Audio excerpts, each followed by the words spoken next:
I'm back, and today I'm going to be talking about all the books I read on a little vacation that I got to take. So we were very distanced, me and my family. Okay, we were basically in this little house in a forest with beach access. First, we have the only book that stayed on my August TBR from the last video that I did, and that is Jurassic Park by Michael Crichton.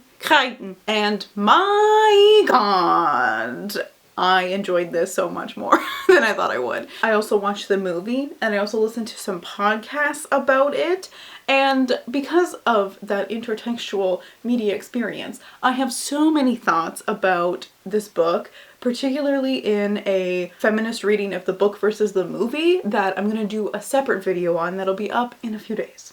And then we have Big Friendship, How We Keep Each Other Close by Aminatou Sow and Anne Friedman, who are the hosts of the well-known podcast, How to Call Your Dragon, Call Your Girlfriend. As you may have guessed, this book is about friendship. So it is a very welcome intervention in the literature because there isn't that much about particularly adult friendships or friendships beyond childhood. I'd actually started the book before we went on our little vacay. I had been reading it like 2 chapters at a time in the bath, and I highly recommend reading it that way because this book, let's just get into it. Something I appreciate about them, in particular Amina. I appreciate Amina's presence online so much because I rely so much on her Insta stories in terms of finding and curating the TikToks and the memes, that are necessary for the world. I've been listening to their podcast for a long time, kind of on and off. And one of the things that I really appreciate about their podcast is how in-depth yet accessible it feels. And I think that is really what comes through in the book as well.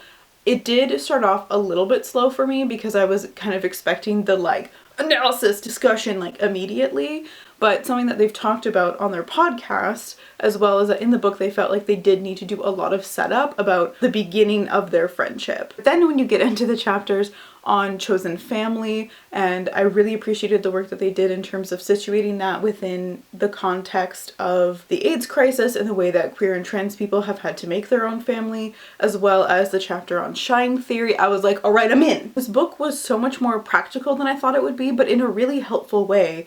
It immediately impacted my own behavior in terms of relating to the people around me. So if you're interested in the book but you're not quite sure, or if you are reading the book, something I recommend is that right now the Call Your Girlfriend podcast has been having what they call the Summer of Friendship. So they've been releasing episodes that are directly related to the book. For instance, some of the interviews that they had with psychologists and researchers who they've directly quoted and cited in their work. So then you can dive deeper into that level, and it's been really, really, really good. And it also gave me a lot more context for the book itself, which I very much enjoyed. And then we have Shrill by Lindy West. I very much appreciated her reflections on growing up, family relationships, her own relationships in her life. And then when it came to specifically talking about fatness in society and being a fat person, I found that for whatever reason, reading this book and the way that she wrote it made a lot of things that you always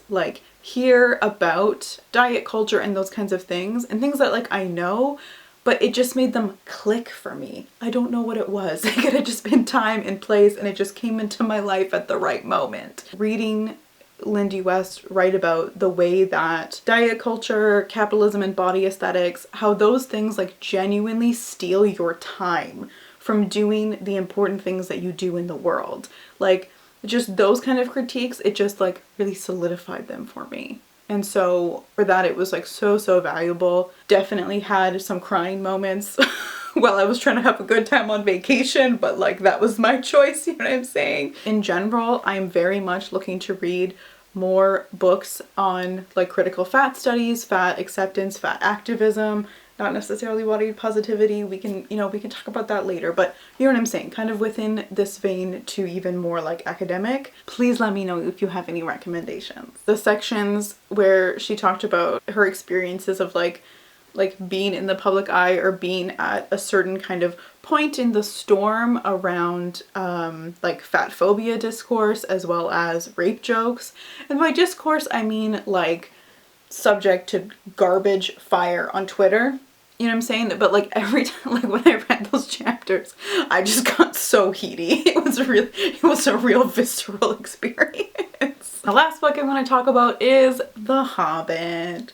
So this was a reread for me, but the other time I read it was when my mother read it to me as like a small child. So it's been, you know, a while. And I, in general, have been wanting to get through some of the books I have on my shelves that are kind of with my like read books and not my TBR shelves, even if I haven't like really read them in a while, but I just like know I'm not going to get to them soon, so I don't put them on the TBR shelves. This year I've been trying to like actually read more of that stuff, and one of those was The Hobbit and the Loader series, because it's like been quite a while since I've delved into those. And so I thought, you know what way we can make this happen? Audiobooks. Audiobooks is kind of a new, not very consistent thing for me, but I just felt deep in my bones that Loader Hobbit was gonna be like the series to get into audiobooks again with, and boy was I right, okay? So delightful. So much so that I'm actually excited to get into The Fellowship of the Ring, even though reading that book is literal torture. It was just such a cozy, wonderful auditory experience. I enjoyed it so much. I'm definitely going to re-listen to them, and it's kind of giving me the relationship that I wanted to have with those books. It was also really interesting to read the books and think about the choices that were made in terms of the adaptation to the movie. One thing that made so much more sense in the book is particularly with the eagles. It's in the movie, they're basically only shown as being like Gandalf's pet friends, and that they're at like the beck and call of Gandalf. So there's always like the holes in the movie where it's like, why didn't the eagles just take them to the mountain? You know what I'm saying? But in the book it makes so much more sense because they are their own like autonomous race of creature, and thus are not at the beck and call of Gandalf. And I was like, oh, and I enjoyed it. I also, oh my god, I loved Bjorn. Oh, Bjorn! Another thing that I enjoyed so deeply was one of the first adventures that happens on the book is the trolls. And so far, we've had the introduction to all of the dwarves and all their names, okay? And then you have all of the hobbits and their little names. And then we get to the trolls, and their names are, and I shit you not, Tom, Bert, and William. So I don't know who hurt you, J.R. Tolkien, but I really hope you felt vindicated. The only two complaints that I have about this book, you know, besides the fact that it's all entirely white men adjacent, is one, the singing. So at first, the singing was really fun, okay? There was a lot of singing. It just added, you know, even more ambiance. I was like, oh my god, I'm so in this story right now. Like, I'm in it. And then by the end, I was like, all right, I get it. Okay, we're done.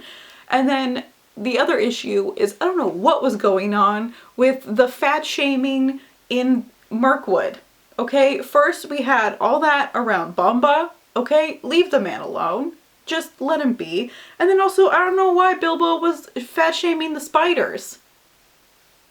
So that is most of what I read in the month of August, okay? I do have another secret reading vlog happening that's taking years off my life, so did some of that. But otherwise, thank you so much for watching. I'll see you soon. Bye!